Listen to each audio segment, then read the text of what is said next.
Hi guys! Gagawa tayo ngayon ng video kung paano magtanggal ng watermark sa TikTok.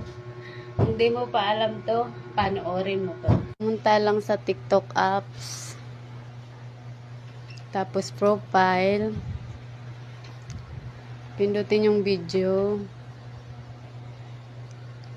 Tapos 3 dots. Copy link. Tapos, punta lang sa Chrome. I-search lang ang TikTok downloader, no watermark. Ayan. Snaptik gamit ko. I-paste lang yung link kanina. Download. Pindutin lang yung ikis. Ayan, nagda-download na siya.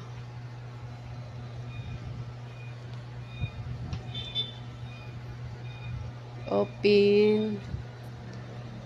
Ayan na, wala nang watermark. Kung nagustuhan mo ang video na to, follow and share.